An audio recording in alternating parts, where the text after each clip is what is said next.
پیارے بہنوں اور بھائیوں، خدا کے خادم ڈاکٹر ڈیرک پرنس کے اردو پیغامات، آڈیو پیغامات آپ کی روحانی ترقی اور تازگی کے لیے دنیا بھر میں کلیسیاؤں اور شخصی طور پر لوگوں کے لیے برکت کا باعث ہیں۔ آئیے اردو پیغام سنتے ہیں۔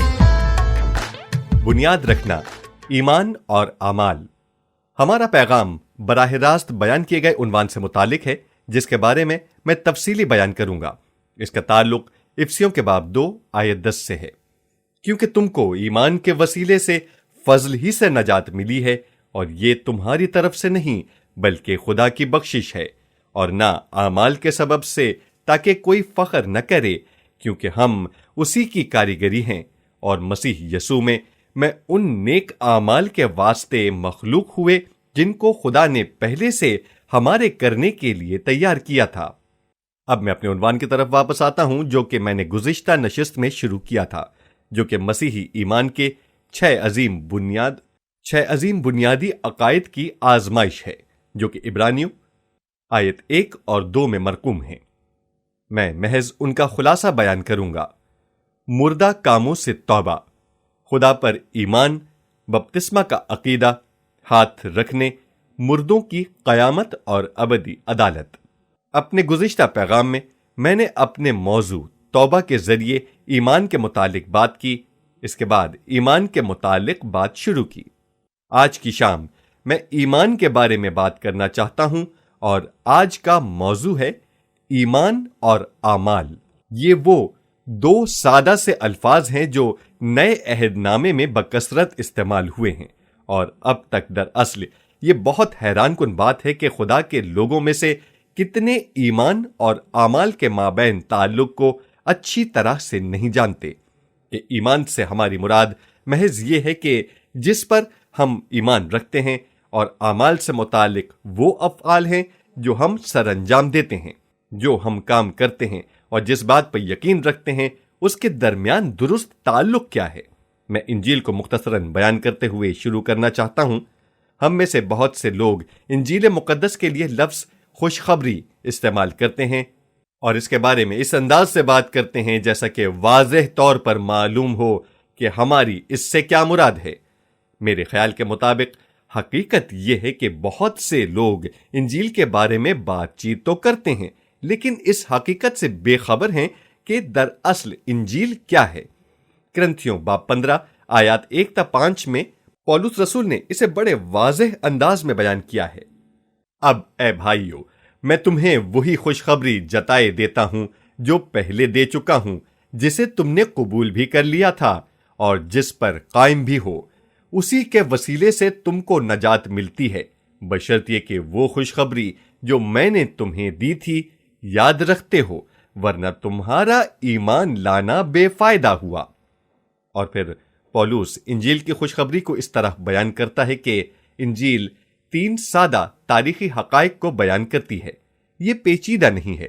چنانچہ میں نے سب سے پہلے تم کو وہی بات پہنچا دی جو مجھے پہنچی تھی، کہ مسیح کتاب مقدس کے مطابق ہمارے گناہوں کے لیے موا اور دفن ہوا، اور تیسرے دن کتاب مقدس کے مطابق جی اٹھا۔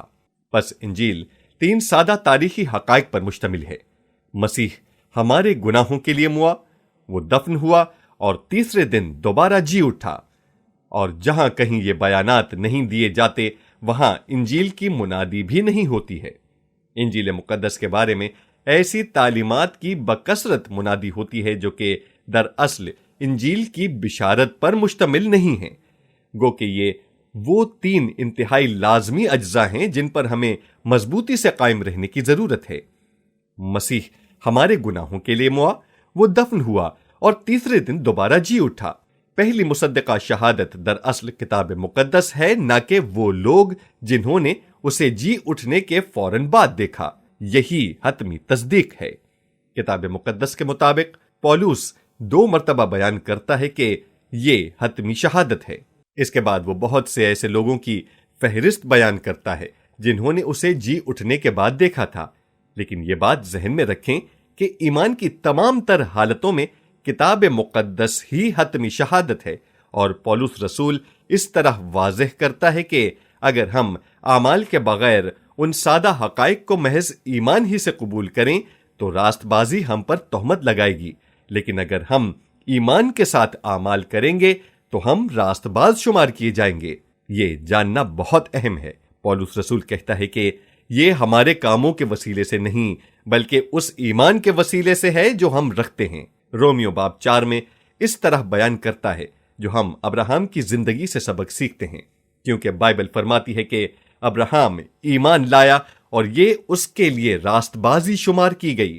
پھر پولس اس سبق کو اس طرح سے بیان کرنا شروع کرتا ہے جس سے ہم سیکھتے ہیں۔ رومیو باب 4 میں اس طرح بیان کیا گیا ہے، اب اس کے مطابق کام کرنے والے کی مزدوری بخشش نہیں بلکہ حق سمجھی جاتی ہے۔ اگر آپ کسی شخص کے لیے کام کرتے ہو اور اجرت وصول کر لیتے ہو تو یہ فضل نہیں ہے، یہ وہ چیز ہے جس کا آپ حق رکھتے ہو، مگر وہ کہتا ہے کہ اس طرح سے ہم راست بازی کو حاصل نہیں کر سکتے کیونکہ یہ ہمارے اعمال کے وسیلے سے نہیں ہے، یہ وہ چیز ہے جو ہم حاصل کرنا چاہتے ہیں۔ اس کے بعد وہ انتہائی حیران کن بیان کی طرف جاتا ہے، اور میں لوگوں کو بتاتا ہوں کہ اگر وہ بائبل مقدس کو پڑھ کر کبھی حیران نہیں ہوئے ہیں تو دراصل انہوں نے کبھی بائبل کو پڑھا ہی نہیں ہے، کیونکہ بائبل انتہائی حیران کن بیانات پر مشتمل ہے۔ پولس رومیو باب 4 آیت 5 میں یوں بیان کرتا ہے، مگر جو شخص کام نہیں کرتا بلکہ بے دین کے راست باز ٹھہرانے والے پر ایمان لاتا ہے، اس کا ایمان اس کے لیے راست بازی گنا جاتا ہے۔ بس اگر آپ چاہتے ہیں کہ آپ کا ایمان راست بازی شمار کیا جائے تو پہلا وہ کون سا کام ہے جو آپ کو کرنا ہے؟ آپ کام کو فوری طور پر روک دیں۔ اگر آپ یہ خیال کرتے ہیں کہ آپ جو کام کرتے ہیں اس سے آپ کچھ حاصل کر سکتے ہیں تو آپ اسے قبول نہیں کر سکیں گے۔ یہ کام مذہبی لوگوں کے لیے انتہائی مشکل ترین کام ہے۔ ہم اس نظریے کے بہت عادی ہیں کہ ہمیں خدا کا فضل کرنے کے لیے کچھ کرنے کی ضرورت ہے۔ فضل حاصل نہیں کیا جا سکتا ہے، تعریف کے لحاظ سے یہ حاصل نہیں کیا جا سکتا ہے، لہذا خدا کی نظر میں راست باز شمار ہونا چاہتے ہیں تو پہلا کام جو ہمیں کرنا ہے وہ یہ ہے کہ اپنی کوشش کو ترک کرنا ہے، کام مت کریں۔ یہ بہت سے لوگوں کے لیے ایک حیرت انگیز بیان ہے، چونکہ بائبل مقدس ایک حیرت انگیز کتاب ہے، اتنی حیرت انگیز جتنی کہ ہم میں سے بہت سے لوگ سمجھتے ہیں۔ ایمان اور اعمال کے مابین دراصل حقیقی تعلق کیا ہے؟ یہ ہرگز نہیں کہ اعمال بے فائدہ ہیں، یہ حکم ہے جس سے ہم وجود میں آئے ہیں۔ روت اور میں نے افسیوں میں سے حوالہ دیا، اب میں افسیوں کے دوسرے باب آیت 8 سے 10 کا بیان کروں گا، کیونکہ تم کو ایمان ہی کے وسیلے سے فضل ہی سے نجات ملی ہے، اور یہ تمہاری طرف سے نہیں بلکہ خدا کی بخشش ہے۔ ہم اس حقیقت کے متعلق فخر نہیں کر سکتے کہ ہم ایمان رکھتے ہیں، کیونکہ ہم صرف اس لیے ایمان رکھتے ہیں کیونکہ خدا نے اسے ہمیں دیا۔ یہ کوئی ایسی چیز نہیں جو ہم خود سے پیدا کر سکیں۔ اور پھر وہ فرماتا ہے، نہ اعمال کے سبب سے تاکہ کوئی فخر کرے۔ اور بہت سے موقع پر جہاں یہ لوگوں کے بارے میں بیان کرتی ہے کہ جو ایمان رکھتے ہیں کہ انہیں ان کے اعمال کے سبب سے راست باز ٹھہرایا گیا ہے، پولس رسول اس کا انکار کرتا ہے تاکہ کوئی فخر نہ کرے۔ آپ کو معلوم ہے کہ اعمال والا مذہب انتہائی تکبر پیدا کرتا ہے، اور غرور ایک بڑا بنیادی گناہ ہے۔ بس خدا نے راست باز ٹھہرانے کا ایک طریقہ مقرر کیا ہے جس سے ہم میں غرور یا تکبر پیدا نہیں ہوتا۔ اگر آپ ان لوگوں پر غور کریں جن کا قدر پیچیدہ مذہب ہے، اور میں کسی کا نام نہیں لینا چاہتا ہوں کیونکہ میں نہیں چاہتا کہ کسی کی دل آزاری کروں، لیکن بنیادی طور پر جتنا ان کا مذہب مشکل ہے اتنے ہی وہ زیادہ مغرور ہیں۔ حقیقت میں وہ سخت اور مشکل کام کرتے ہیں، جیسا کہ روزہ رکھنا، قربانی دینا اور اسی طرح کے دوسرے کام۔ یہ تکبر پیدا کرتے ہیں۔ خدا مغرور کا مقابلہ کرتا ہے لیکن حلیم کو برکت بخشتا ہے۔ بس خدا نے اپنے ساتھ راست باز رہنے کا ایک طریقہ بتایا ہے جو غرور پیدا نہیں کرتا۔ مجھے نہیں معلوم کہ آپ نے کبھی غور کیا ہے، لیکن خصوصی طور پر ہم مسیحیوں کے بارے میں بات کرتے ہیں۔ مسیحی بہت قانون پسند اور باشرح ہوتے ہیں۔ یہ اکثر محبت کرنے والے نہیں ہوتے۔ یہ قوانین پر تو سختی سے کاربند رہتے ہیں، لیکن اگر آپ ان کے پاس محبت سے جائیں تو آپ ان سے زیادہ محبت نہیں پائیں گے۔ بس ہمیں کسی بھی ایسی بات کے بارے میں خبردار رہنا ہوگا جو غرور پیدا کرتی ہے۔ شریعت و محبت دونوں کم و بیش ایک دوسرے کے متضاد ہیں، اور مذہب بنیادی طور پر فخر پیدا نہیں کرتا ہے۔ اگر یہ ایک ایسا مذہب ہے جو خدا کے فضل سے خالی ہے تو یہ ہم میں ضرور فخر پیدا کرے گا، لیکن اعمال کے لیے بھی گنجائش موجود ہے۔ یہ غیر اہم نہیں ہے، انہیں صرف صحیح تناسب سے کرنے کی ضرورت ہے۔ جہاں تک میں جانتا ہوں، افسیوں باب 2 آیت 10 اسے بہت واضح طور پر بیان کرتی ہے، کیونکہ ہم اسی کی کاریگری ہیں اور مسیح یسوع میں ان نیک اعمال کے لیے مخلوق ہوئے ہیں جن کو خدا نے پہلے سے ہمارے کرنے کے لیے تیار کیا تھا۔ بس جب خدا نے مسیح میں ہمیں نیا مخلوق بنایا ہے، اور بائبل فرماتی ہے اگر کوئی مسیح میں ہے تو نیا مخلوق ہے، اور خدا نے نئے مخلوق کے لیے مناسب کام تجویز کیے ہیں، لیکن پرانی فطرت کے لوگ نیک اعمال پر نہیں چل سکتے جنہیں خدا نے کرنے کو کہا ہے۔ نیک اعمال پر چلنے سے پہلے آپ کو نیا مخلوق بننا ہے، اس کے بعد نیک کام انتہائی اہم ہو جاتے ہیں، لیکن آپ کو صحیح تناسب رکھنا ہے۔ سب سے پہلے ایمان کے ذریعے نیا مخلوق بننا، اور پھر نیک اعمال کرنا جو خدا نے ہمیں کرنے کے لیے کہا ہے۔ آپ کو حقیقتاً وہ کام کرنے کی ضرورت نہیں ہے جو آپ خدا کے لیے کرنا چاہتے ہیں۔ مجھے نہیں معلوم کہ آپ اس بارے میں کیا محسوس کرتے ہیں۔ اگر آپ مسیح میں نیا مخلوق بن گئے ہو، کیونکہ خدا کا پہلے سے یہی منصوبہ تھا، آپ کو جو کچھ کرنا ہے وہ صرف وہ منصوبے تلاش کرنے ہیں جو خدا نے آپ کے لیے تیار کیے ہیں۔ اپنی زندگی کے لیے منصوبہ تیار کرنے کی کوشش مت کریں، یہ معلوم کریں کہ آپ کے لیے خدا کا کیا منصوبہ ہے۔ بہت دفعہ جس چیز کی ہم توقع کرتے ہیں یہ اس سے بہت مختلف ہوتا ہے۔ میں اپنے ذاتی تجربے سے ایک مختصر سی معلومات دوں گا۔ میں ایک اکلوتا بچہ تھا، میرے کوئی بہن بھائی نہیں تھے۔ میں نے 9 سال سے 25 سال تک کی عمر تک بورڈنگ سکولوں میں پرورش پائی۔ میں بمشکل ہی لڑکیوں سے ملا کرتا تھا، سوائے ان چند لڑکیوں کے جو میری دوست تھیں۔ دراصل لڑکیاں ایسی پراسرار ہستیاں ہوتی ہیں کہ مجھے بالکل معلوم نہ تھا کہ ان سے کس طرح تعلق رکھا جا سکتا ہے، لیکن جب خدا نے مجھے اپنی طرف بلایا، میں نے ایک خاتون سے شادی کی جو ایک یتیم خانہ چلاتی تھی، اور جس دن میں نے اس سے شادی کی میں اسی دن 8 بچیوں کا باپ بن گیا۔ آپ محسوس کریں گے، اور آپ نے کبھی یہ سوچا بھی نہ ہوگا کہ یہ بات ڈیرک پرنس کے لیے کس قدر نامناسب تھی۔ اگر میں اپنی زندگی کے بارے میں خود منصوبہ بندی کرتا تو ہرگز اس طرح نہ ہوتا، لیکن یہ نیک اعمال تھے جو خدا نے میرے کرنے کے لیے تیار کیے تھے۔ اگرچہ میں کئی مرتبہ ناکام ہوا ہوں، لیکن میں نے ان کاموں میں تسکین پائی ہے، یہ جان کر کہ میں نے وہ کام کیے ہیں جو خدا نے میرے لیے تیار کیے تھے۔ آئیے اب ہم وضاحت کی طرف آتے ہیں، اور یہ دراصل وہ بات ہے جہاں ہمیں واضح سوچ کی ضرورت ہے۔ در حقیقت آپ کو ہر وقت پاکیزہ سوچ کی ضرورت ہوتی ہے۔ آپ میں سے کتنے لوگ اس سے متفق ہوں گے؟ اچھا، اب ہمیں فضل یعنی بخشش کی فطرت کے بارے میں مختصر جائزہ لینا ہے۔ فضل ایک خوبصورت لفظ ہے جو اکثر غلط استعمال ہوتا ہے۔ ایک مرتبہ میں ایک خاص چرچ میں پیغام دے رہا تھا، اور میں نے کہا کہ حقیقت میں وہ کلیسیائیں اپنے آپ کو فضل سے بھرپور کہتی ہیں، وہ کلیسیائیں فضل کے بارے میں بہت کم جانتی ہیں۔ اور تب مجھے حقیقت میں اس بات کا ادراک ہوا کہ میں ایسی ہی کلیسیا میں پیغام دے رہا تھا۔ اس کے بعد یہ مسلمہ حقیقت ہے، بہت سے لوگ جو فضل کے لفظ کا استعمال کرتے ہیں وہ نہیں جانتے ہیں حقیقت میں اس کا مطلب کیا ہے۔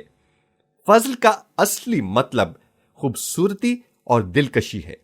یہ ایک خوبصورتی ہے، یہ وہ خوبصورتی ہے جو خدا ہمارے اندر پیدا کرتا ہے کیونکہ ہم اس پر ایمان رکھتے ہیں۔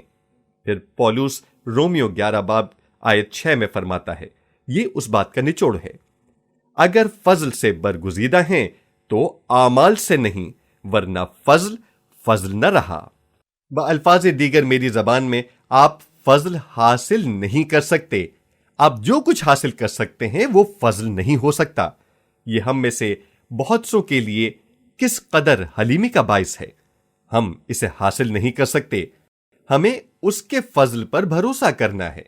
ہم خدا کا فضل حاصل کرنے کے لیے کبھی بھی کچھ نہیں کر سکتے، لیکن فضل سے ہم ایمان کے ذریعے بچائے گئے ہیں۔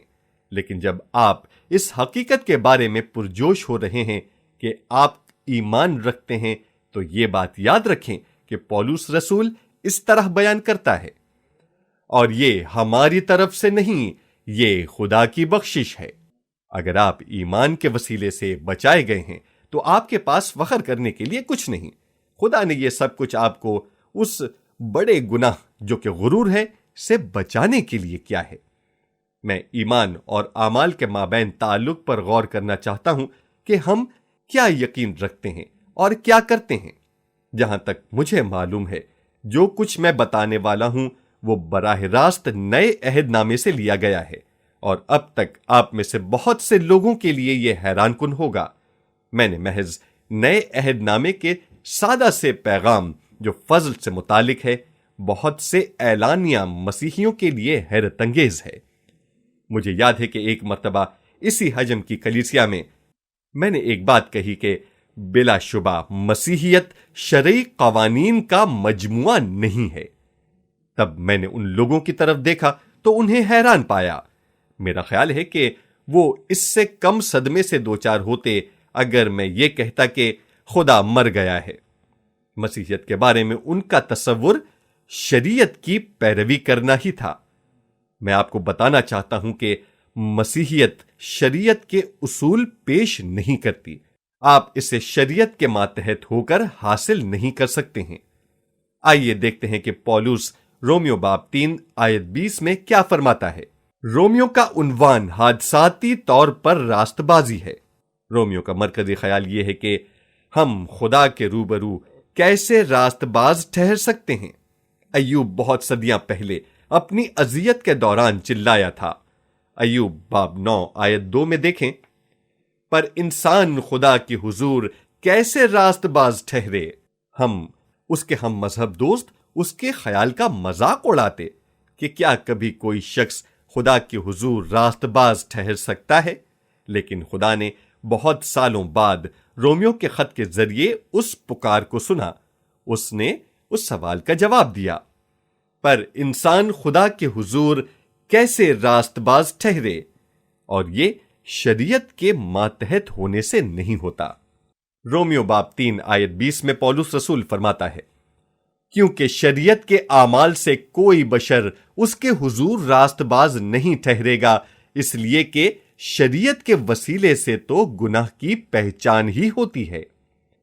میں نے یہ ترجمہ نیو کنگ جیمز میں سے پڑھا ہے۔ NIV بھی لازمی طور پر یہی کہتی ہے۔ دونوں تراجم میں یہ الفاظ سامنے رکھتے ہیں جو وہاں نہیں ہیں۔ میں نے 10 سال کی عمر میں یونانی زبان سیکھی تھی۔ جو کچھ میں کہہ رہا ہوں مجھے اس پر مکمل یقین ہے۔ یہ 2 مرتبہ the law شریعت کا فریز سامنے رکھتی ہے۔ پولس رسول نے یہ نہیں کہا، وہ فرماتا ہے کیونکہ شریعت کے اعمال سے کوئی بشر اس کے حضور راست باز نہیں ٹھہرے گا، اس لیے کہ شریعت کے وسیلے سے تو گناہ کی پہچان ہی ہوتی ہے۔ آپ کہتے ہوں گے کہ خوب، تو پھر شریعت کا مقصد کیا ہے؟ شریعت کا مقصد آپ کے گناہ کی تشخیص کرنا اور آپ کے مسائل کو عیاں کرنا تھا۔ کیا آپ کا ایک مسئلہ گناہ ہے؟ شریعت آپ کے مسئلے کی تشخیص کر سکتی ہے، لیکن اسے حل نہیں کر سکتی۔ یہ صرف اور صرف فضل ہی سے حل ہو سکتا ہے۔ بس آپ کو شریعت کی ضرورت ہے کہ وہ آپ کو اس نقطے تک لے جائے جہاں آپ کو معلوم ہو جائے کہ آپ کو فضل کی ضرورت ہے۔ یعقوب اپنے خط کے دوسرے باب کی 11 اور 12 آیت میں یوں فرماتا ہے، کیونکہ جس نے ساری شریعت پر عمل کیا اور ایک ہی بات میں خطا کی، وہ سب باتوں میں قصوروار ٹھہرا، اس لیے کہ جس نے یہ فرمایا کہ زنا نہ کر، اسی نے یہ بھی فرمایا کہ خون نہ کر۔ پس اگر تو نے زنا تو نہ کیا مگر خون کیا تو بھی شریعت کا عدول کرنے والا ٹھہرا۔ آپ نے دیکھا ہوگا کہ یعقوب کیا فرماتا ہے۔ یا تو آپ کو ساری شریعت پر عمل کرنا ہوگا یا شریعت کو ترک کرنا ہوگا۔ 99% شریعت پر عمل کرنا شریعت کا ماتحت ہونا نہیں ہے۔ شریعت ایک کلی نظام ہے۔ حقیقتاً ہم میں سے کوئی بھی 99% اس کی پیروی نہیں کر سکتا۔ کٹر یہودی کہتے ہیں کہ شریعت کے 613 احکام ہیں جن کی آپ کو پیروی کرنے کی ضرورت ہے، اور وہ خفیہ طور پر آپ کے سامنے تسلیم کریں گے کہ وہ 32 سے زیادہ شریعت کے احکامات کی پیروی نہیں کر سکتے۔ کرۂ ارض پر آج ایک بھی ایسا شخص موجود نہیں جو موسوی شریعت پر مکمل طور پر عمل پیرا ہو، سوائے ایک شخص کے۔ کبھی کسی شخص نے شریعت کی مکمل طور پر پیروی نہیں کی ہے، اس کا نام یسوع مسیح ہے۔ یہ بالکل درست ہے۔ اس نے اپنے زمانے کے لوگوں سے کہا کہ تم میں سے کون مجھ پر گناہ ثابت کر سکتا ہے؟ وہ اس کا جواب نہ دے سکے۔ وہ واحد شخص ہے جس نے پوری شریعت پر عمل کیا۔ آپ اور میں ایسا نہیں کر سکتے ہیں۔ جب میں برطانوی فوج میں تھا تو مجھے معلوم ہوا کہ میں نے نجات پائی ہے۔ میں نے لوگوں سے نجات کے متعلق بات چیت شروع کی۔ ان سب نے اسے ایک مذہبی اصطلاح سمجھا، نہ کہ نجات کے طور پر۔ میں نے عام طور پر ان میں سے ہر ایک کو شریعت کی ایک چھوٹی سی فہرست کے بارے میں بات چیت کرتے ہوئے پایا جس پر وہ کاربند تھے۔ وہ ان کی راست بازی تھی۔ یہ خاص طور پر ان کے حالات کے لیے موزوں تھی۔ اگر وہ کبھی کچھ غلط کام کر رہے ہوتے تو وہ اسے شریعت کی فہرست میں شامل نہیں کرتے تھے۔ میں نے دیکھا کہ کس طرح انسانی دماغ سوچتا ہے کہ میں شریعت کے ماتحت ہونے سے راست باز ہوں۔ نہیں، آپ نہیں ہو سکتے ہیں۔ آپ ہو سکتے تھے اگر آپ پوری شریعت کے ماتحت ہوتے۔ بس آپ یہ نہیں کہہ سکتے ہیں میں اتنی ہی شریعت پر عمل کر سکتا ہوں جتنی کہ ضروری ہے، کیونکہ شریعت ایک کلی نظام ہے۔ یا تو آپ اس کے ماتحت ہو سکتے ہو یا اسے چھوڑ سکتے ہو۔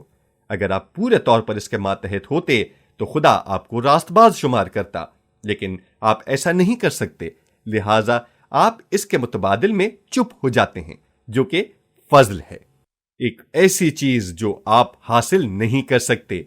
میں پہلے ہی بیان کر چکا ہوں اور دوبارہ اس نقطے کی طرف آنا چاہتا ہوں۔ رومیو باب 3 آیت 20 دیکھیں۔ کیونکہ شریعت کے اعمال سے کوئی بشر اس کے حضور راست باز نہیں ٹھہرے گا۔ کبھی بھی شریعت کے ماتحت ہو کر خدا کے حضور راست باز بننے کی کوشش نہ کریں۔ یہی اس کا مطلب ہے، کیونکہ آپ ناکام ہو جاؤ گے۔ اگر آپ کے اصول درست بھی ہیں تو بھی آپ ان پر عمل نہیں کر سکتے۔ اگر آپ کے اصول غلط ہیں تو آپ غلط اصولوں کی پیروی کر کے راست باز نہیں بن سکتے۔ کیا آپ سمجھ گئے ہیں؟ چلیے اب یہاں سے آگے بڑھتے ہیں۔ اگلی بات جو میں کہنا چاہتا ہوں، جہاں لوگ حیرت کا شکار ہونا شروع ہوتے ہیں۔ فضل اور شریعت دونوں ہی خصوصی اہمیت کے حامل ہیں۔ آپ دونوں سے مستفیض نہیں ہو سکتے۔ یا تو آپ ایک سے فائدہ حاصل کر سکتے ہیں یا دوسرے سے۔ اگر آپ رومیو باب 6 آیت 14 کو پڑھیں تو اس میں یوں مرقوم ہے، اس لیے کہ گناہ کا تم پر اختیار نہ ہوگا، کیونکہ تم شریعت کے ماتحت نہیں بلکہ فضل کے ماتحت ہو۔ پس یہ دونوں باہمی ربط و ضبط کے متبادل ہیں۔ آپ شریعت کے ماتحت ہو سکتے ہیں یا فضل کے، لیکن آپ ایک ہی وقت میں دونوں کے ماتحت نہیں ہو سکتے۔ اور اگر آپ شریعت کے ماتحت ہو تو آپ فضل کے ماتحت نہیں ہو سکتے، اور اگر آپ فضل کے ماتحت نہیں ہیں تو پھر آپ شریعت کے ماتحت بھی نہیں ہو سکتے۔ پولس جن چیزوں پر کاربند رہنے کے لیے کہتا ہے ان کی پابندی کرنا بہت مشکل ہے۔ وہ کہتا ہے کہ گناہ کا تم پر اختیار نہ ہوگا، کیونکہ تم شریعت کے ماتحت نہیں ہو بلکہ فضل کے ماتحت ہو۔ پابندی یہ ہے کہ اگر آپ شریعت کے ماتحت ہیں تو گناہ کا آپ پر اختیار ہوگا۔ گناہ کے تسلط سے بچنے کا واحد طریقہ یہ ہے کہ شریعت پر عمل کرنے کی کوشش ترک کر دیں اور اپنے لیے خدا کا فضل حاصل کریں۔ میں نے آپ کو بتایا تھا کہ یہ بات آپ کے لیے حیران کن ہوگی۔ میں دیکھ سکتا ہوں کہ آپ میں سے کچھ لوگ حیرت کا شکار ہیں۔ اب رومیو باب 8 آیت 14 میں دیکھیں کہ پولس رسول کیا فرماتا ہے۔ اس لیے کہ جتنے خدا کے روح کی ہدایت سے چلتے ہیں وہی خدا کے بیٹے ہیں۔ خدا کے اصل فرزند کون ہیں؟ جو باقاعدگی سے روح القدس کی ہدایت سے چلتے ہیں۔ یہ شریعت کے ماتحت ہونے کا متبادل ہے۔ آپ یا تو شریعت کے ماتحت ہو سکتے ہیں یا روح القدس کی ہدایت سے چل سکتے ہیں، لیکن یہ آپ دونوں کام ایک ساتھ نہیں کر سکتے۔ ایک چھوٹی سی مثال ہے جو میں استعمال کرنا چاہتا ہوں۔ میرا خیال ہے کہ میں اسے صرف وضاحت کے لیے استعمال کروں گا۔ ایک نوجوان تھا، اس نے بائبل اسکول سے گریجویشن کی، اس نے علم الہیات کی ڈگری حاصل کی۔ وہ طاقتور اور توانا تھا اور اسے ایک خاص نقطے سے مخصوص منزل تک اپنا کام شروع کرنا تھا۔ خدا اس سے فرماتا ہے کہ اب تمہارے پاس دو متبادل راستے ہیں، یا تو تم نقشہ استعمال کرو یا اپنے لیے ذاتی رہنمائی حاصل کر سکتے ہو۔ نوجوان کہتا ہے، میں بہت ہوشیار ہوں، میں نے علم الہیات میں ڈگری حاصل کی ہے، میں نقشے کو پڑھنا جانتا ہوں، میں نقشہ لینا پسند کروں گا، مجھے کسی رہنمائی کی ضرورت نہیں ہے۔ جب وہ اپنا سفر شروع کرتا ہے تو سورج چمک رہا ہوتا ہے، پرندے گا رہے ہوتے ہیں، لیکن 3 دن کے بعد اندھیرا چھا جاتا ہے۔ یہ آدھی رات کا وقت تھا، وہ ایک جنگل میں تھا، وہ ایک چٹان کے کنارے پر تھا اور اسے یہ بالکل معلوم نہ تھا کہ آیا وہ شمال، جنوب، مشرق یا مغرب کی سمت جا رہا ہے۔ ایک نرم آواز اسے کہتی ہے کہ کیا میں تمہاری مدد کر سکتا ہوں؟ کیا آپ جانتے ہیں کہ وہ کون تھا؟ روح القدس، یعنی ذاتی رہنما۔ پس وہ نوجوان کہتا ہے، روح القدس، مجھے واقعی تیری مدد کی ضرورت ہے۔ روح القدس اسے اس کی مشکل سے نکالتا ہے اور وہ دوبارہ صحیح راستے پر آ جاتا ہے۔ اس کے تھوڑی دیر بعد ہی وہ اپنے آپ سے کہتا ہے، میرا خیال ہے کہ میں تھوڑا سا بے وقوف ہوں، مجھے کسی مدد کے بغیر ہی اس مسئلے سے نمٹنا چاہیے تھا۔ مجھے دراصل اس قدر پریشان ہونے کی ضرورت نہیں تھی۔ اس نے اپنے ارد گرد دیکھا اور اس کا رہبر وہاں نہیں تھا۔ وہ اپنے راستے پر ہو لیا، میں یہ کر سکتا ہوں۔ مزید 3 دن کے بعد وہ ایک دلدل کے درمیان تھا، اس کا ہر قدم اسے دلدل میں دھساتا جا رہا تھا، وہ بالکل باہر نہیں نکل پا رہا تھا۔ نرم آواز اسے کہتی ہے، شاید اب تمہیں میری ضرورت ہے۔ اے پاک روح، برائے مہربانی میری مدد کر، صرف تو ہی مجھے اس دلدل سے نکال سکتا ہے۔ پھر وہ روح القدس کے ساتھ چلتے ہوئے اس راستے پر جاتا ہے جو کہ اس کی منزل کی طرف جاتا ہے۔ پھر وہ اپنے رہنما روح القدس سے کہتا ہے، تمہیں معلوم ہے کہ میرے پاس ایک شاندار نقشہ ہے، کیا میں یہ نقشہ تمہارے ساتھ شیئر کر سکتا ہوں؟ رہنما کہتا ہے کہ تمہارا شکریہ، لیکن مجھے کسی نقشے کی ضرورت نہیں ہے، مجھے راستہ معلوم ہے۔ اس کے لیے علاوہ یہ کہ یہ نقشہ میں نے ہی تیار کیا تھا۔ آپ نے دیکھا کہ اس میں کیا پیغام دیا گیا ہے؟ اس سے پہلے کہ یہ جاننے میں بہت دیر ہو جائے کہ ہم اپنے آپ سے کچھ نہیں کر سکتے ہیں، یہ ہمارے نیک اعمال نہیں ہیں، یہ ہمارا شریعت کے ماتحت ہونا نہیں ہے، یہ روح القدس ہے، فضل کا روح۔ جتنے خدا کے روح کی ہدایت سے چلتے ہیں وہی خدا کے فرزند ہیں۔ اور گلتیوں باب 5 میں پولس دوبارہ اپنے عنوان کی طرف آتا ہے۔ میں آپ کو بتانا چاہتا ہوں کہ یہ نئے عہد نامے کے اہم ترین موضوعات میں سے ایک ہے۔ کوئی بھی شخص جس نے کبھی بھی اس موضوع پر دسترس حاصل نہیں کی ہے وہ اندھیرے کسی کیفیت میں ہے۔ میرا خیال ہے کہ جہاں بہت سارے مسیحی آدھے شریعت کے پابند اور آدھے فضل کے درمیان رہتے ہیں، وہ اندھیرے میں ہیں اور وہ نہیں جانتے کہ وہ کون ہیں، اور انہیں یہ بھی نہیں معلوم کہ وہ اپنے لیے خدا کا فضل کیسے حاصل کریں۔ گلتیوں باب 5 آیت 18 میں پولس رسول فرماتا ہے، لیکن اگر تم روح کی ہدایت سے چلتے ہو تو تم شریعت کے ماتحت نہیں۔ اس نے پہلے ہی جتا دیا ہے کہ جتنے خدا کے روح کی ہدایت سے چلتے ہیں وہ خدا کے فرزند ہیں۔ بس آپ کو خود انتخاب کرنا ہے کہ آپ خدا کے فرزند بننا چاہتے ہیں اور خدا کے روح کی ہدایت سے چلنا چاہتے ہو، یا روح القدس سے منہ موڑ کر شریعت پر بھروسہ کرنے کی کوشش کرو گے۔ لیکن تم ان دونوں پر اکٹھے نہیں چل سکتے۔ بس یہی کلام کا حاصل ہے جو میں آپ کو بتانے کی کوشش کر رہا ہوں۔ یہی وہ جگہ ہے جہاں لوگ اندھیرے میں ہیں۔ وہ خدا کے فضل پر نصف بھروسہ کرتے ہیں اور نصف طور پر تھوڑا بہت شریعت کے اصولوں پر چلتے ہیں۔ مہربانی فرما کر یہ بات سمجھیں، میں یہ نہیں کہتا کہ شریعت کے ماتحت ہونا غلط بات ہے۔ جو بات میں کہہ رہا ہوں وہ یہ ہے کہ آپ شریعت پر عمل کر کے راست باز نہیں بن سکتے ہیں۔ کیا آپ اس بات کو سمجھ گئے ہیں؟ میرے خیال میں بہتر یہ ہے کہ میں اسے دوبارہ بیان کروں۔ آپ شریعت پر عمل کر کے راست باز نہیں ٹھہر سکتے ہیں۔ ہم میں سے بہت سے لوگ کسی کلیسیا یا مشن سے منسلک ہیں اور ان کے اپنے اصول و قوانین ہوتے ہیں۔ میرا خیال ہے کہ اگر آپ کسی خاص فرقے سے تعلق رکھتے ہیں تو آپ کو ان کے اصولوں پر عمل کرنا ہوگا، اور اگر آپ اصولوں پر عمل نہیں کر سکتے تو آپ اس سے منسلک نہیں رہ سکتے ہیں۔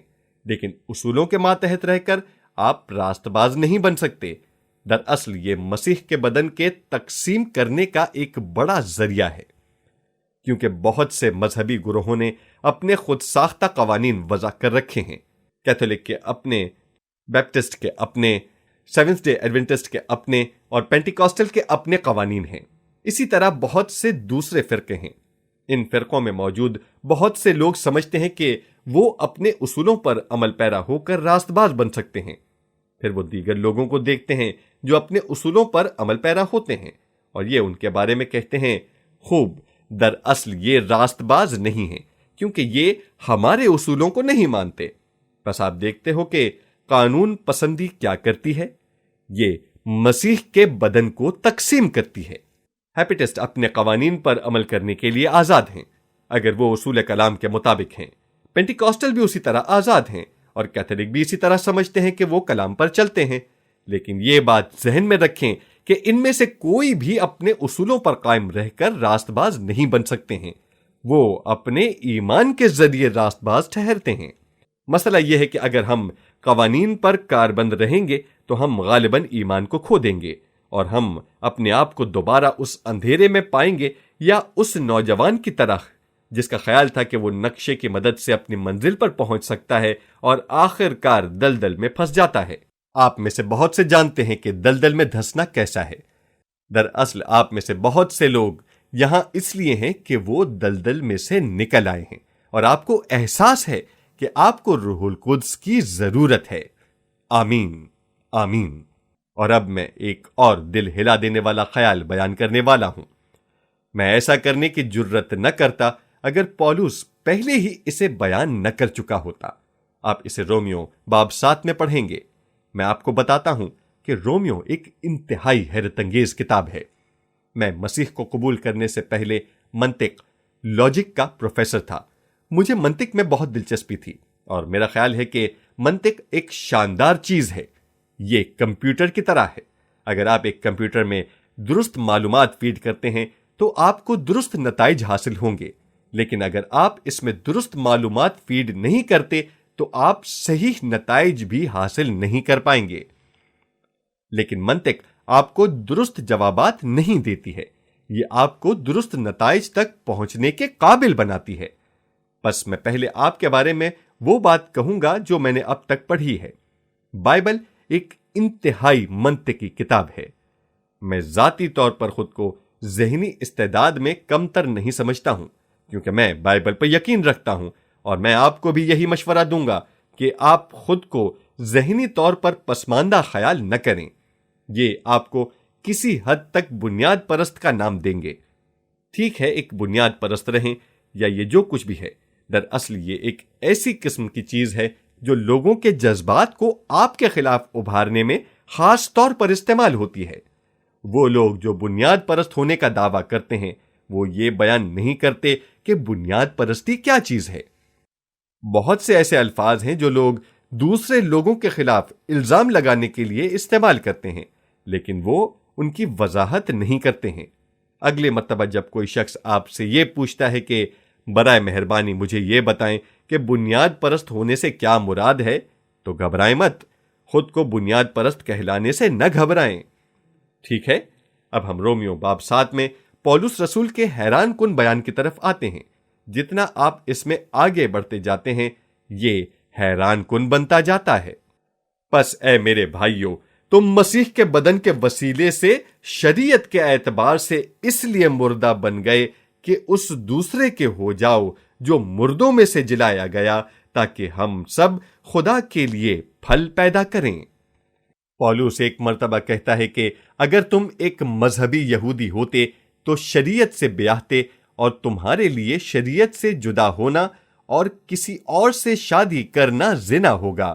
روحانی بدکاری جب تک تمہیں معلوم نہ ہوتا کہ شریعت مردہ ہے، لیکن یسوع کی موت کے وسیلے سے شریعت مردہ ہو گئی تھی۔ کیا آپ سمجھتے ہو؟ صلیب پر یہ بہت سے یہودی لوگوں کے لیے ایک حقیقی مسئلہ ہے۔ وہ محسوس کرتے ہیں کہ اگر انہوں نے شریعت پر عمل پیرا ہونے کی کوشش نہیں کی اور بنیادی طور پر وہ کچھ ایسا زیادہ کرتے بھی نہیں ہیں، وہ اپنے شوہر سے وفادار نہیں رہتے ہیں۔ اس میں ایک مکاشفہ ہے کہ شریعت مسیح میں مردہ ہو گئی، پس وہ دوسرے شوہر سے شادی کر سکتے ہیں۔ زندہ مسیحا اور اسی کے وسیلے ہم اور آپ دونوں پھل پیدا کر سکتے ہیں۔ کیا آپ سمجھتے ہیں کہ پھل صرف اور صرف یگانگت سے پیدا ہوتے ہیں؟ لیکن ہم جس کے لیے مستعد ہوتے ہیں یہ تعین کرے گا کہ ہم کیسے پھل پیدا کر سکتے ہیں۔ لیکن اگر ہم مسیح کی یگانگت میں بندھے ہوئے ہیں تو ہم روح کے پھل پیدا کریں گے۔ اب پولس رسول اس طرح سے فرماتا ہے، کیونکہ جب ہم جسمانی تھے تو گناہ کی رغبتیں جو شریعت کے باعث پیدا ہوتی تھیں موت کا پھل پیدا کرنے کے لیے ہمارے اعضاء میں تاثیر کرتی تھیں۔ یہ ایک حیران کن بیان ہے، کیا ایسا نہیں ہے؟ گناہ کی رغبتیں جو کہ شریعت کے باعث تھیں، بالفاظ دیگر پولس رسول فرماتا ہے شریعت گناہ کی رغبتوں کو ابھارتی ہے۔ کیا آپ اس خیال کو قبول کر سکتے ہیں؟ چلیے پہلا کرنتھیوں باب 15 آیت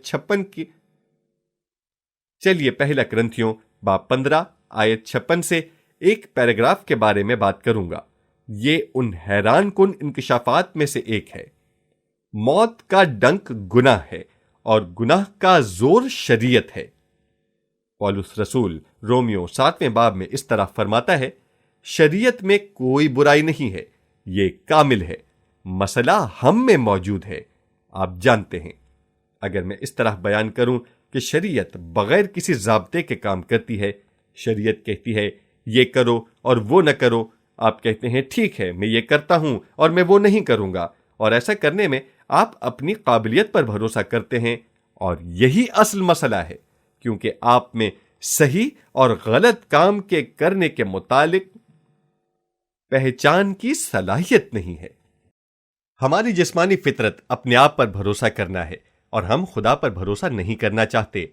آئیے باغ عدن میں گناہ کی آزمائش کی طرف دیکھیں۔ وہ کیا ترغیب تھی جو شیطان نے استعمال کی تھی؟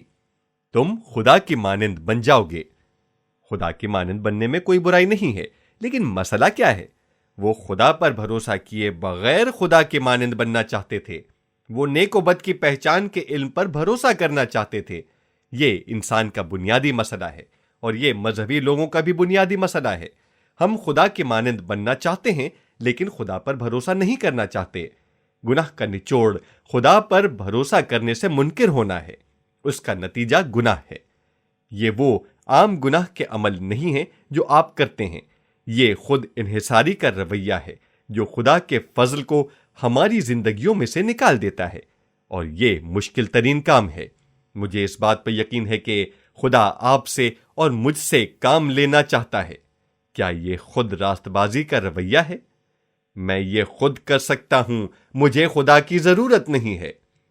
جہاں تک میں جانتا ہوں، اور یہ محض ایک رائے ہے، دنیا میں صرف 2 طرح کی مخلوقات ہیں جو خدا سے آزاد ہونا چاہتی ہیں۔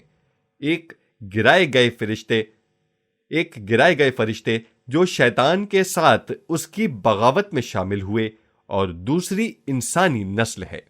کائنات میں کوئی اور دوسری مخلوق خدا سے الگ نہیں ہونا چاہتی۔ پرندے، جانور، مچھلیاں، ستارے، کوئی بھی خدا سے آزادی نہیں چاہتے ہیں۔ یہ تمام بخوشی خدا پر انحصار کرتے ہیں، لیکن آپ اور میں نے گناہ میں گر جانے کو جسمانی فطرت کے باعث یہ مسئلہ وراثت میں پایا ہے۔ ہم خدا پر بھروسہ نہیں کرنا چاہتے ہیں۔ ہم یہ کہلانا پسند کرتے ہیں کہ میں نے اسے خود کیا ہے، مجھے خدا کی ضرورت نہیں ہے۔ عزیز ساتھیو، آپ کو انتہائی خراب حالات میں خدا کی ضرورت ہوتی ہے، اور اگر آپ کو سب سے زیادہ اس وقت خدا کی ضرورت ہوتی ہے جب آپ یہ سمجھتے ہو کہ مجھے خدا کی ضرورت نہیں ہے، اور اگر آپ اپنے مسیحی تجربے کا اور اگر آپ اپنے مسیحی تجربے کا تجزیہ کریں، میرا خیال ہے کہ ہر مسئلے کو جس کا آپ سامنا کرتے ہیں اسے خدا کی مدد کے بغیر کرنے کی کوشش میں خود آپ نے بڑھایا ہے۔ خدا کے فضل پر بھروسہ نہ رکھنے کی صورت میں اسے تناور کیا ہے۔ روت چند سالوں پہلے اسپتال میں سرجری کا انتظار کر رہی تھی۔ وہ بہت کمزور تھی۔ وہ اپنی بائبل پڑھنا چاہتی تھی لیکن وہ اسے پڑھ نہ سکتی تھی۔ یہ ایک کیتھولک ہسپتال تھا۔ میں یہ کہنا چاہوں گا کہ امریکہ میں مجھے کبھی اگر کسی ہسپتال کا انتخاب کرنا ہوتا تو میں ایک کیتھولک ہسپتال ہی منتخب کرتا، کیونکہ وہاں ابھی تک تھوڑے بہت ہمدردی کے جذبات باقی ہیں جو کہ دوسرے ہسپتالوں میں مقابلتاً کم ہیں۔ ہو سکتا ہے کہ یہ نیوزی لینڈ میں درست نہ رہے، ہو سکتا ہے کہ یہ نیوزی لینڈ میں درست نہ ہو، یہ محض ایک ذاتی رائے ہے، لیکن اس کے باوجود روت کیتھولک ہسپتال میں تھی اور سینئر سسٹر جو کہ تقریباً 70 سال سے زائد العمر تھی، وہ نئے مریضوں کا دورہ کر رہی تھی اور اس نے وہاں روت کو دیکھا۔ روت کے پاس بائبل تھی لیکن وہ اتنی کمزور تھی کہ وہ اسے پڑھ نہیں پا رہی تھی۔ سسٹر نے کہا، کیا میں تمہارے لیے کچھ کر سکتی ہوں؟ روت نے کہا، جی ہاں، کیا آپ میرے لیے جلدی سے بائبل پڑھیں گی؟ سسٹر نے پوچھا، میں تمہارے لیے کیا پڑھوں؟ روت نے جواب دیا، فلپیوں باب 2۔ سسٹر نے کہا، یہ وہ کلام ہے جس پر بطور سسٹر نن کے میری تقدیس ہوئی تھی۔ پس وہ دونوں آپس میں ملی اور پھر اس کیتھولک سسٹر نے کچھ ایسی بات شیئر کی جو اس کے ساتھ واقع ہوئی تھی۔ وہ ننس کے لیے ایک ریٹریٹ میں شریک ہوئی جہاں وائز راہب طرز کا ایک مونک تھا۔ راہباؤں کو اپنی خانقاہوں میں بولنے کی اجازت نہیں ہوتی کیونکہ انہوں نے اس دوران خاموش رہنے کا عہد کر رکھا ہوتا ہے، لیکن کبھی کبھار جب انہیں باہر نکلنے اور لوگوں کو تعلیم دینے کی اجازت ملتی ہے تو جو کچھ انہوں نے اپنی خاموشی کے دوران سیکھا ہوتا ہے وہ لوگوں کو سکھاتے ہیں۔ لہٰذا وہ خانقاہ کا راہب کیتھولک سسٹرز کو تعلیم دے رہا تھا اور جو کچھ اس نے سکھایا وہ اس نے روت کو بتایا۔ اس نے مجھے واقعی برکت دی، کیونکہ میں دیکھتا ہوں کہ اگر ہم خدا سے کچھ لینا چاہتے ہیں تو وہ ہو جائے گا۔ یہاں ایک راہب ہے جسے بولنے کی اجازت نہیں ہوتی، لیکن وہ کیتھولک سسٹرز کے ایک چھوٹے سے گروہ کو تعلیم دے رہا تھا جو کہ ایک چھوٹا سا خود ساختہ گروہ تھا۔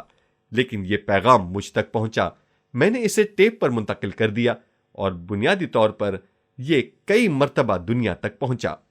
اس کا منصوبہ کس نے بنایا تھا؟ کسی اور نے نہیں بلکہ صرف خدا نے۔ یہ وہ پیغام ہے جو اس خانقاہ کے راہب نے ان سسٹرز کو دیا تھا۔ محض اپنی عزت اور خود مختاری کے لیے دعا نہ کریں۔ کیا آپ ایسی دعا کریں گے؟ اس میں تھوڑا سا وقت لگتا ہے، کیا ایسا نہیں ہے؟ میں نے اس پر بہت دیر تک غور کیا کہ مجھے اس کی بابت زیادہ مسئلہ نہیں ہے کہ خود نما نہ ہوں اور نہ ہی اس میں کہ خود مختار ہوں، کیونکہ میں نے محسوس کیا ہے کہ خود مختاری ایک غلطی ہے۔ معذرت سے کہنا چاہوں گا کہ اس کا مطلب محفوظ ہونا نہیں ہے۔ مجھے اسے درست کرنے دیں، نہ خود مختار بنے، نہ محفوظ ہوں اور نہ ہی ماتحت ہوں۔ اچھا، یہ آخری دو امر ہیں جو میرے لیے پریشانی کا باعث ہیں۔ کیا میں واقعی محفوظ ہونے کی خواہش نہیں کر سکتا؟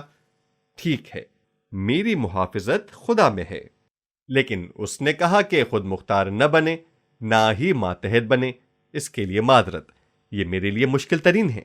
کیا میں اصل میں ماتحت ہونے کی خواہش نہیں رکھتا ہوں؟ بالفاظ دیگر، کیا میں واقعی خدا کے اختیار میں رہنے کی خواہش رکھتا ہوں؟ یہی ایک مسئلہ ہے۔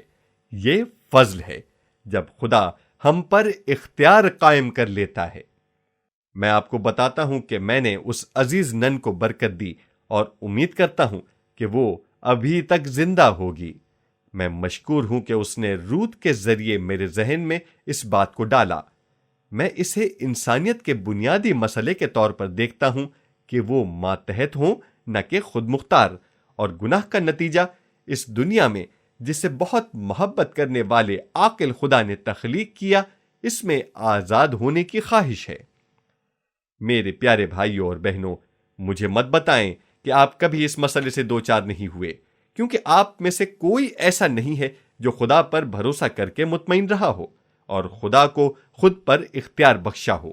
یہ دراصل ایمان کا اصل عمل ہے، یہ فضل کا عمل ہے۔ ہم اسے چند گھنٹوں میں حاصل نہیں کر سکتے۔ دراصل مجھے اس مقام تک پہنچنے میں 50 سال سے زیادہ ہو چکے ہیں، لیکن میں ابھی تک اس مقام پر نہیں پہنچ پایا۔ آپ لوگوں کی حوصلہ افزائی کے لیے میں بتاؤں کہ میں اس کے قریب تر ہوں۔ چلیے آگے بڑھتے ہیں۔ گناہ کی رغبت شریعت سے بڑھتی ہے، کیونکہ یہ شریعت کہتی ہے کہ آپ اسے کر سکتے ہیں، اس پر عمل کریں۔ شریعت اپنے اوپر بھروسہ کرنے کے لیے کہتی ہے۔ سب کچھ جو آپ نے کرنا ہے وہ شریعت کے ماتحت ہونا ہے، اور یہ آپ کو خود انحصاری میں پھنسا دیتی ہے۔ خود مختاری، یہ وہ طریقہ ہے جس سے شریعت ہمیں دھوکہ دیتی ہے۔ اور برائے مہربانی مجھے کہنے دیجئے کہ شریعت میں کوئی برائی نہیں ہے۔ پولس رسول اسی باب میں اس طرح کہتا ہے کہ شریعت اچھی ہے، یہ کامل ہے، شریعت میں کسی قسم کی کوئی برائی نہیں ہے۔ مسئلہ دراصل ہم میں موجود ہے۔ اپنی گوشتین فطرت میں ہم سب میں خود مختار ہونے کی خواہش موجود ہے۔ مجھے یقین ہے کہ آپ میں سے بہت سے لوگوں نے کسی بچے کو دیکھا ہوگا۔ میں نے غور کیا کہ 2 سال قبل یہ خواہش مجھ میں بہت زیادہ ہو گئی۔ آپ ایک پیارے سے 2 سال کے بچے کو کہتے ہو یہاں آؤ، اور وہ ادھر ادھر دیکھتا ہے اور مخالف سمت میں چلتا ہے۔ کیا یہ درست ہے؟ بس یہی پرانی نفسانی فطرت ہم میں ظاہر ہوتی ہے۔ شریعت خدا کی پہچان کے مسئلے کی تشخیص کرتی ہے۔ اگر آپ کسی ڈاکٹر کے پاس جائیں اور کہیں کہ ڈاکٹر صاحب مجھے معدے میں تکلیف ہے، تو وہ اٹھ کر ایک ڈبے میں سے گولیاں نہیں نکال لیتا ہے، وہ آپ کے معدے کی تکلیف کی وجہ تلاش کرنے کی کوشش کرتا ہے۔ دیگر الفاظ میں علاج تجویز کرنے سے پہلے وہ تشخیص کرے گا۔ وہ تب تک ہمیں علاج تجویز نہیں کرے گا جب تک کہ مسئلے کی تشخیص نہ کر لے۔ پھر ہمیں معلوم ہوتا ہے کہ ہمیں علاج کی سخت ضرورت ہے۔ بس چلیے ہم رومیو باب 10 آیت 4 کی طرف چلتے ہیں۔ کیونکہ ہر ایک ایمان لانے والے کی راست بازی کے لیے مسیح شریعت کی تکمیل ہے۔ بس اگر آپ مسیح میں ایماندار بن گئے ہیں تو یہ شریعت کی تکمیل ہے۔ یہ ہر لحاظ سے شریعت کا انجام نہیں ہے، بلکہ اس سے مراد یہ ہے کہ خدا میں راست بازی حاصل کرنے کے لیے مسیح نے شریعت کو تکمیل تک پہنچایا۔ وہ خدا کے کلام کے ایک حصے یا بنی اسرائیل کی تاریخ یعنی شریعت کا اختتام نہیں، بلکہ یہ ایک مثال کے طور پر ہے کہ خدا لوگوں سے کس طرح ہم کلام ہوا کرتا تھا۔ شریعت ابھی تک موجود ہے، لیکن محض راست بازی حاصل کرنے کے ایک ذریعے کے طور پر ہے۔ صلیب پر یسوع کی موت نے اسے آخر کار تکمیل تک پہنچایا۔ آئیے ایک لمحے کے لیے گلتیوں کے مسیحیوں کی مثال کی طرف دیکھتے ہیں۔ گلتیوں ایک دلچسپ خط ہے۔ اگر آپ مذہبی ذہنیت کے حامل ہوتے اور میں آپ سے سوال کرتا کہ گلتیوں کے خط میں پولس رسول کس مسئلے کی بابت بات کرتا ہے، تو آپ کا جواب شریعت ہوتا۔ یہ اس مسئلے کی مکمل مذہبی تشریح ہے۔ پولس رسول نے زیادہ تر خطوط جو کلیسیاؤں کو لکھے، ان تمام میں وہ خدا کی عظیم تر نعمتوں کے لیے شکر گزاری کرتا ہے جو خدا نے ان کو بخشی تھیں۔ حتیٰ کہ کرنتھیوں کی کلیسیا کو بھی، جہاں ایک شخص اپنے باپ کی بیوی کے ساتھ رہتا تھا اور جہاں خدا کی میز پر شراب نوشی ہوتی تھی، وہ پرجوش انداز میں خدا کا اس کے فضل کے لیے شکر گزاری کرتے ہوئے خط کو شروع کرتا ہے۔ لیکن جب وہ گلتیوں کی کلیسیا سے ہم کلام ہوتا ہے تو میں کہہ سکتا ہوں کہ وہ بہت غصے کی حالت میں تھا، اور اس میں وہ کہیں بھی خدا کے فضل کے لیے شکر گزار نہیں ہوتا۔ گلتیوں کی کلیسیا کے ساتھ کیا مسئلہ تھا؟ نہ تو شراب نوشی اور نہ ہی غیر اخلاقی گناہ تھے، لیکن کیا صرف شریعت تھی؟ پولس رسول ان کو شراب نوشی یا بدکرداری سے کہیں بڑھ کر تنبیہ کرتا ہے۔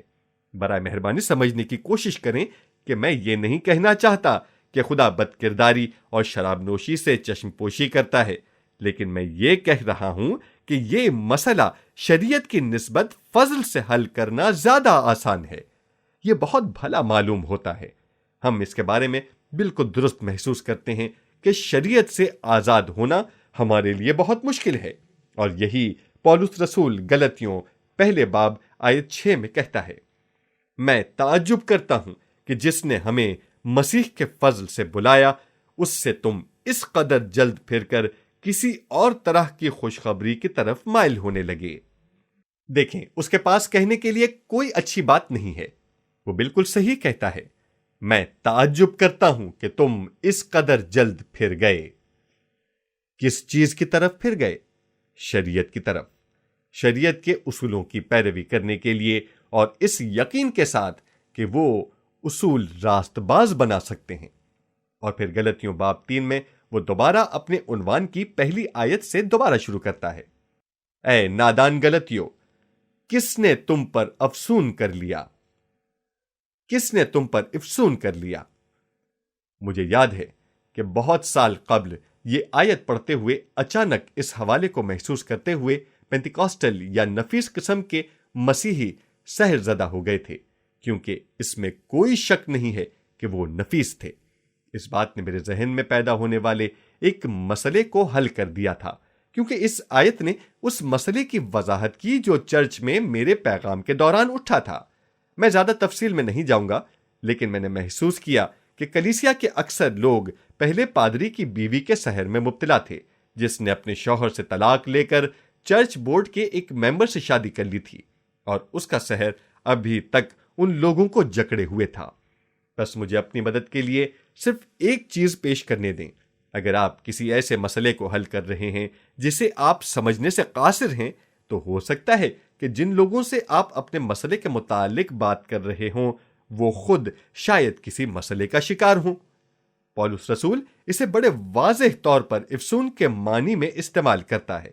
دراصل یونانی زبان میں لفظ افسون کا مطلب ہے آنکھوں کے ذریعے لبھانا۔ بہکانے والیاں اپنی نگاہوں سے بہکاتیں اور ان پر سحر طاری کر دیتیں۔ بہت سال قبل میرے پاس ایک آرتھوڈاکس پاسٹر آیا جو کہ ایک جوشیلا مسیحی تھا۔ وہ میرے پاس دعا کی غرض سے آیا تھا۔ اس نے کہا، مجھ پر کسی نے جادو کر دیا ہے، کسی نے مجھ پر بری ابلیسی نظر ڈالی ہے۔ وہ ایک بہت نفیس انسان تھا اور اپنی بائبل کے بارے میں بہت کچھ جانتا تھا۔ میں اس بات پر وقت ضائع نہیں کروں گا، لیکن میں یہ حقیقت آپ کے سامنے بیان کرنا چاہتا ہوں کہ ایسا ہونا ممکن ہے، کیونکہ بہت سی جگہوں پر آج بھی ایسا ہوتا ہے۔ اے نادان غلطیوں، کس نے تم پر افسون کر لیا؟ تمہاری تو گویا آنکھوں کے سامنے یسوع مسیح صلیب پر دکھایا گیا۔ پولس رسول فرماتا ہے کہ میں نے تمہارے لیے صلیب کا پیغام پیش کیا۔ میں نے تم پر ظاہر کیا کہ مسیح ہمارے گناہوں کے لیے مصلوب ہوا، تو پھر تم کیسے کسی دوسری راست بازی کی بنیاد کی طرف پھر سکتے ہو؟ صرف یہی چیز میں آپ کو یاد دلانا چاہتا ہوں۔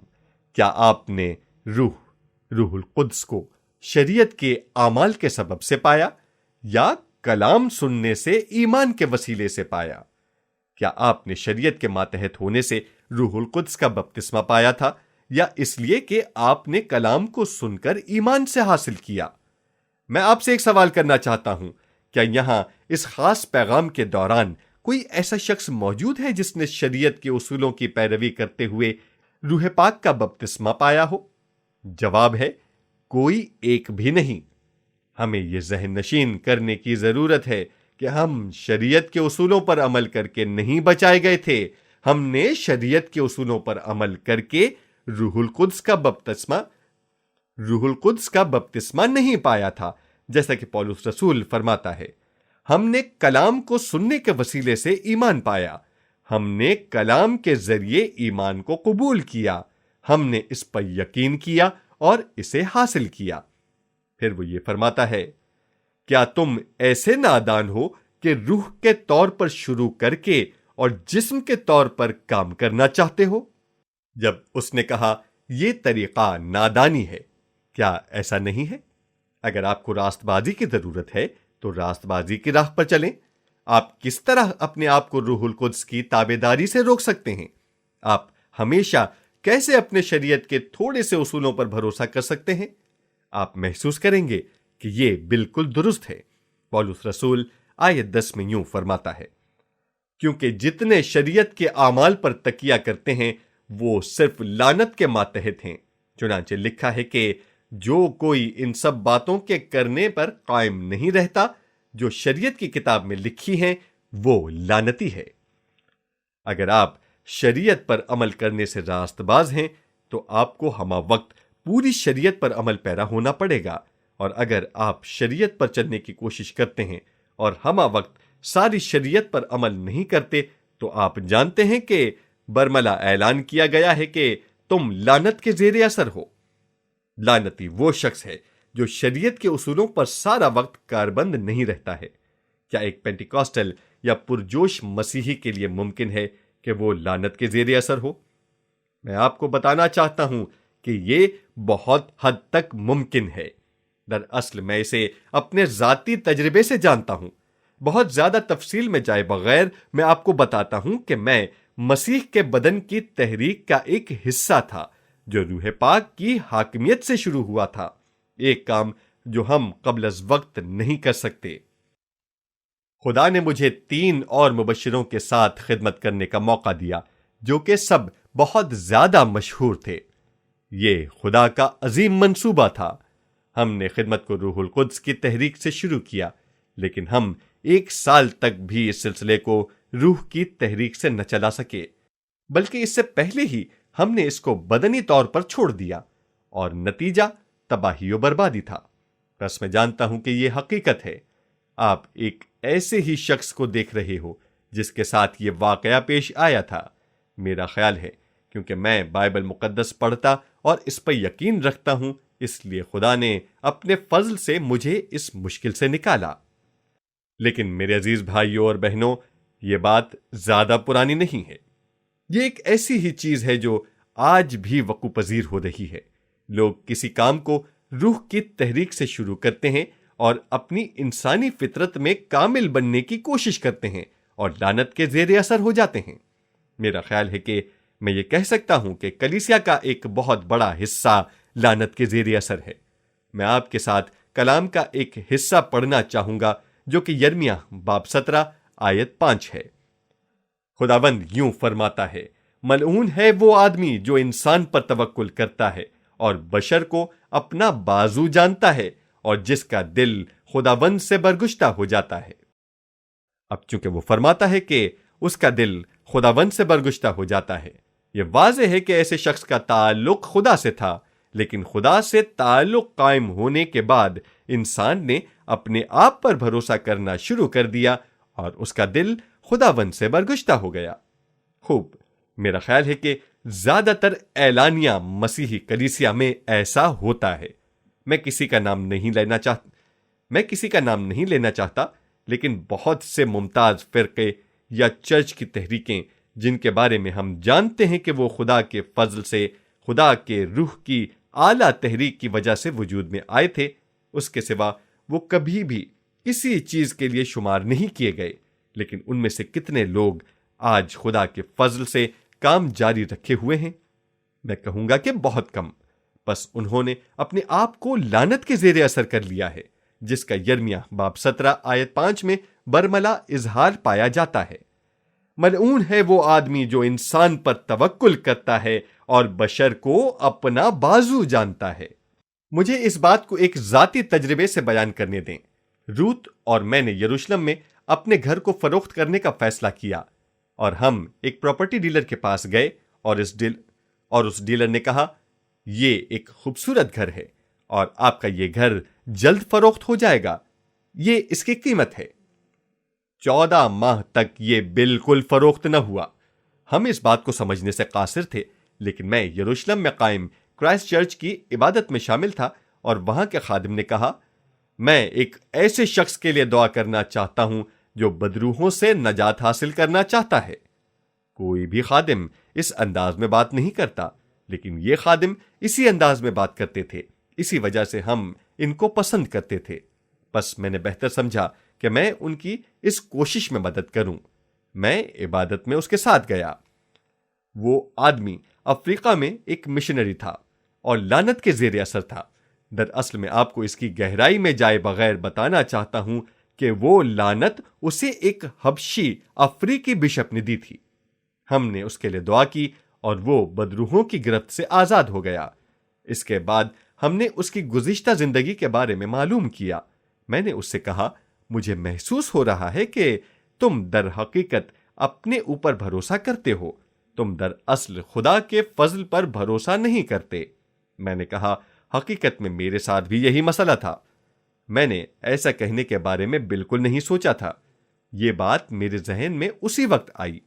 میرے ساتھ یہ مسئلہ اس لیے تھا کیونکہ اپنے گھر کو فروخت کرنے میں اپنی ذات پر بھروسہ کر رہا تھا کہ میں ایسا کر سکتا ہوں۔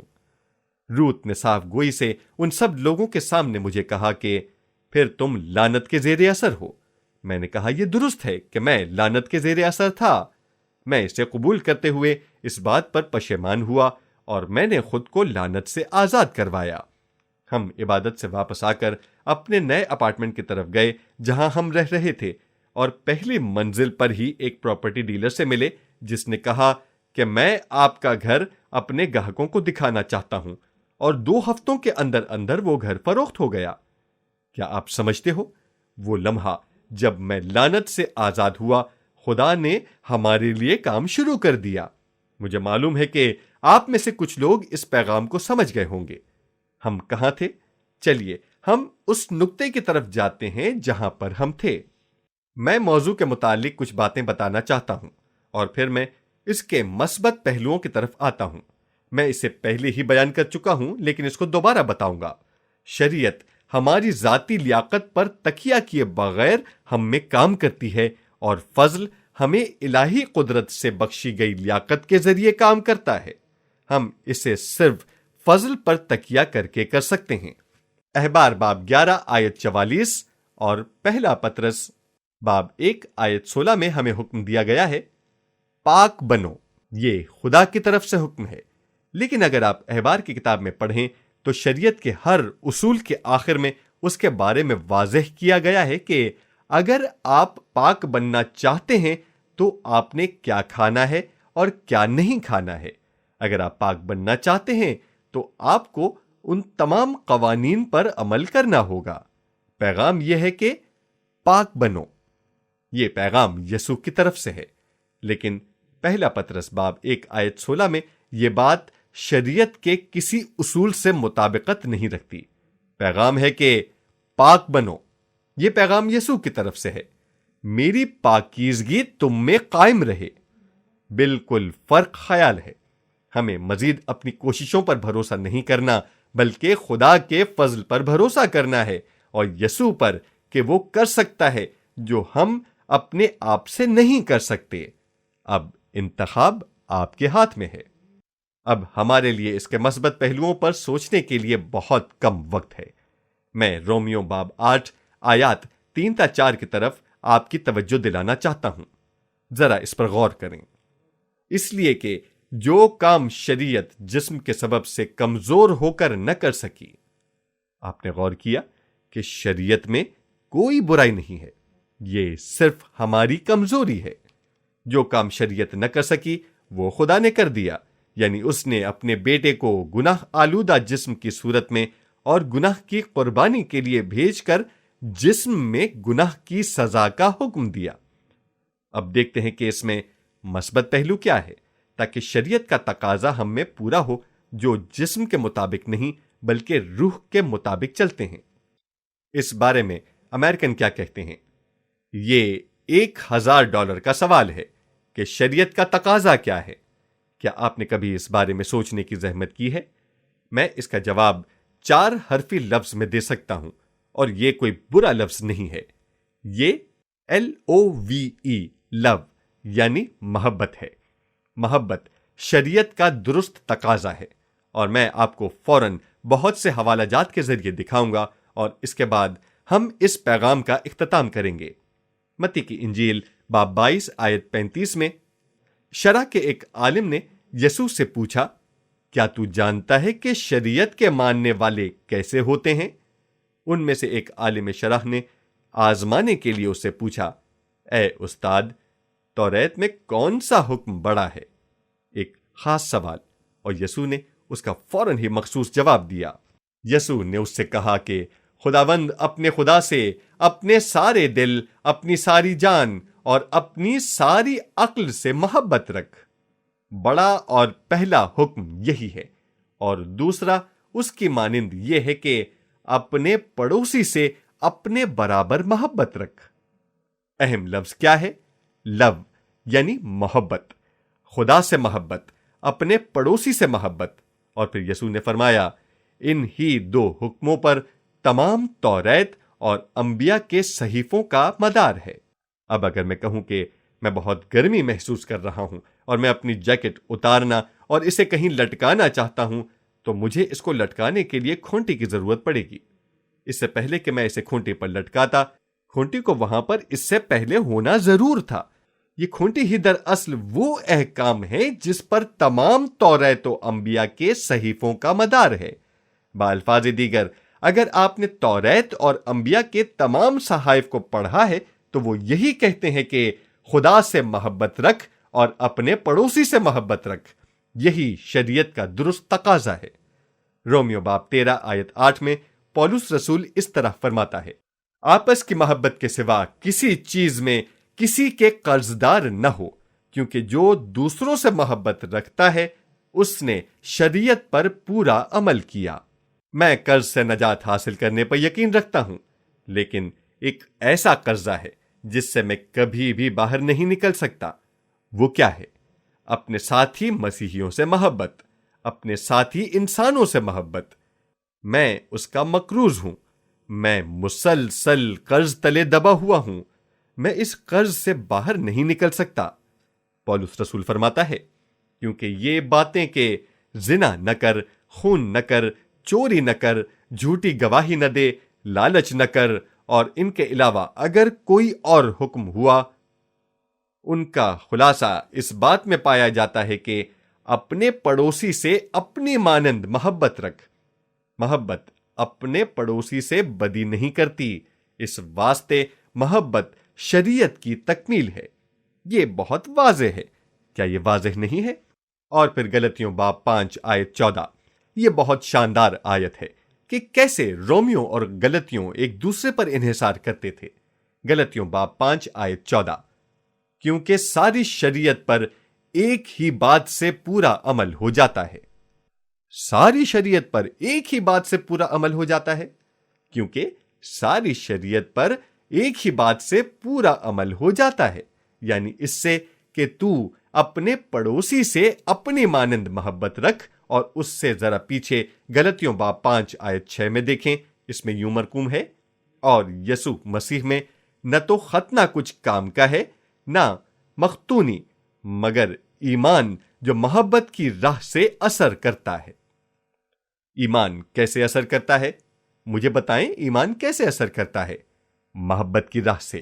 بالکل ٹھیک، یعقوب کے خط میں یوں بیان کیا گیا ہے، ایمان بغیر اعمال کے مردہ ہے، اور ایمان محبت کی راہ سے اثر کرتا ہے۔ بس آپ اس سوال کی جانب آئیں کہ ایمان محبت کے بغیر مردہ ہے۔ یہ ایک حیران کن بیان ہے، لیکن یہ درست ہے۔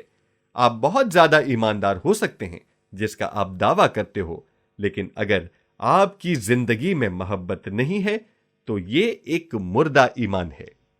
اور پھر ہم پہلا تیموتھیوس باب 1 آیت 5 میں پڑھتے ہیں۔ میں اس کا حوالہ دے سکتا تھا، لیکن میں اس کو پڑھنا چاہتا ہوں۔ حکم کا مقصد یہ ہے کہ پاک دل اور نیک نیت اور بے ریا ایمان سے محبت پیدا ہو۔ ان کو چھوڑ کر بعض شخص بےہودہ بکواس کی طرف متوجہ ہو گئے۔ دی نیو امریکن اسٹینڈرڈ بائبل یوں فرماتی ہے، ہماری ہدایت کا مقصد محبت ہے۔ جب میں نے اسے پڑھا تو میں نے اپنے آپ سے کہا کہ یہ واقعی میری رہنمائی کا مقصد ہے۔ کیا یہ واقعی میری رہنمائی کا مقصد ہے؟ کیا میں واقعی محبت کرنے والے لوگ پیدا کر رہا ہوں؟ میں نے کچھ لوگوں کے بارے میں سوچا جو میری منسٹری میں کام کرتے ہیں، اور میں زیادہ پوری یقین نہیں ہوں، کیونکہ میں بنیادی طور پر ایک معلم ہوں، اور ایک معلم کا کام علم بانٹنا ہے۔ کیا آپ کو معلوم ہے کہ علم کیا کام کرتا ہے؟ یہ لوگوں میں غرور پیدا کرتا ہے۔ میں نے ہر لحاظ سے یہ کوشش کی کہ لوگوں میں فخر پیدا کیے بغیر انہیں تعلیم دوں، لیکن جب میں کچھ لوگوں کی طرف دیکھتا ہوں جن کو میں نے تعلیم دی تو میں یہ دیکھتا ہوں کہ میں نے کوئی اچھا کام نہیں کیا۔ ہماری ہدایت کا سرچشمہ محبت ہے۔ اور تب پولس رسول کہتا ہے، اگر تم ان سب کاموں کو چھوڑ دیتے ہو، اگر تم ان سب کاموں کو چھوڑ دیتے ہو جو تم کر رہے ہو تو یہ بےہودہ بکواس ہے۔ آئیے ذرا سی دیر کے لیے غور کریں کہ کلیسیا میں کیا ہوتا ہے۔ کلیسیا میں کتنی بےہودہ بکواس ہوتی ہے، کتنی تبلیغ، تعلیم اور کام ہیں جو محبت پیدا نہیں کرتے۔ یہ سب بیکار کام ہیں، یہ تمام مکمل طور پر بے اثر ہیں۔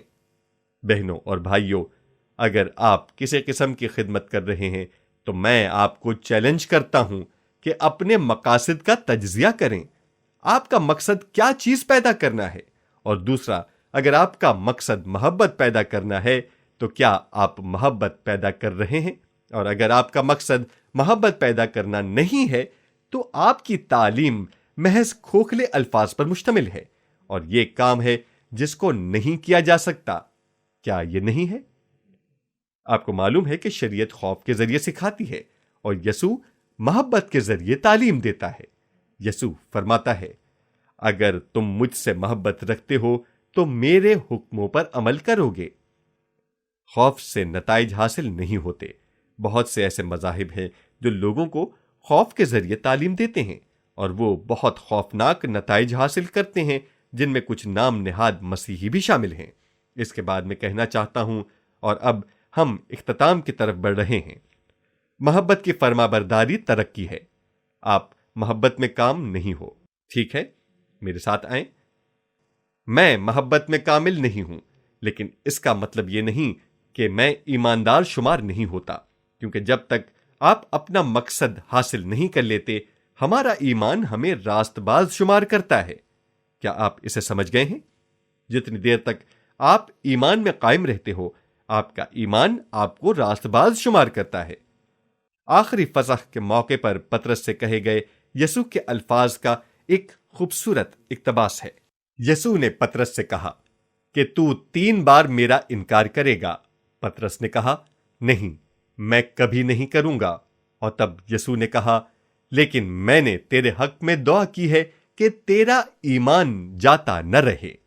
اصل میں اہم چیز کیا ہے؟ کہ ہمارا ایمان جاتا نہ رہے۔ آپ بے شمار غلطیاں کر سکتے ہیں، یہاں تک کہ گناہ بھی کر سکتے ہیں۔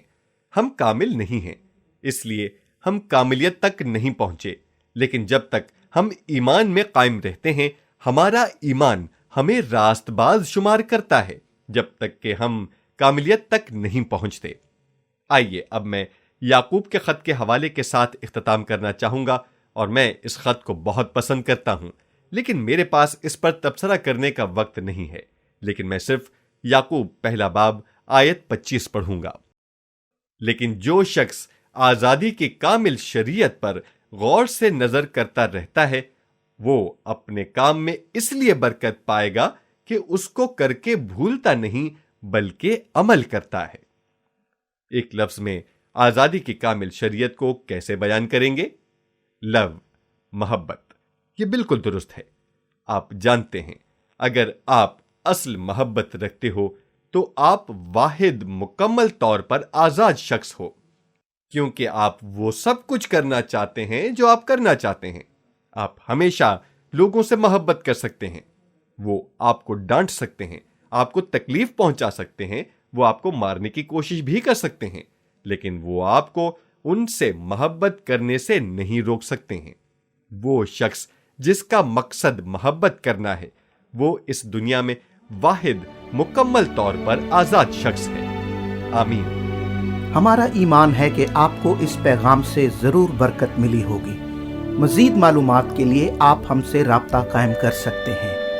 اس ای میل پر رابطہ قائم کیجیے: DerekPrincePK@gmail.com DerekPrincepK@gmail.com